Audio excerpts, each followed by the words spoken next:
আসসালামু আলাইকুম বলে পার্লামেন্টে ভাষণ দিলেন নিউজিল্যান্ডের প্রধানমন্ত্রী। মুসলিম রীতি অনুযায়ী সবাইকে সালাম দিয়ে পার্লামেন্টে ভাষণ শুরু করেছেন নিউজিল্যান্ডের প্রধানমন্ত্রী জাসিন্টা আর্ডার্ন।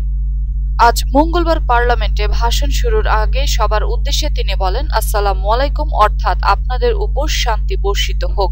বিবিসির এক খবরে বলা হয়, নিউজিল্যান্ডের ক্রাইস্টচার্চে মসজিদে হামলা নিহতদের সম্মানে নিউজিল্যান্ডের প্রধানমন্ত্রী আজ ভাষণের আগে সবাইকে আসসালামু আলাইকুম বলেন।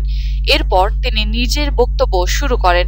মসজিদে হামলাকারীর নাম কখনো উচ্চারণ করবেন না জানিয়ে জাসিন্টা আর্ডার্ন বলেন, সে তার সন্ত্রাসী কর্মকাণ্ডের মাধ্যমে অনেক কিছুই করতে চেয়েছিল।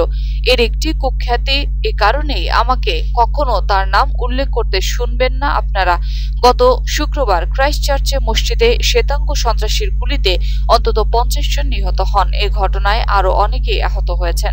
নিহতদের মধ্যে 5 জন বাংলাদেশি রয়েছে বলে বাংলাদেশ পররাষ্ট্র মন্ত্রণালয় জানিয়েছে। এই হামলা থেকে অল্পের জন্য বেঁচে গেলেন বাংলাদেশ ক্রিকেট দলের কয়েকজন সদস্য, যারা ক্রাইস্টচার্চের হ্যাগলি ওভালে খেলার আগে আল নূর মসজিদে নামাজ পড়তে যাচ্ছিলেন।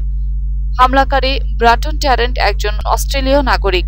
নিজেকে শ্রেষ্ঠত্ববাদী হিসেবে অভিহিত করা 28 বছর বয়সী এই তরুণকে হত্যা মামলায় অভিযুক্ত করা হয়েছে।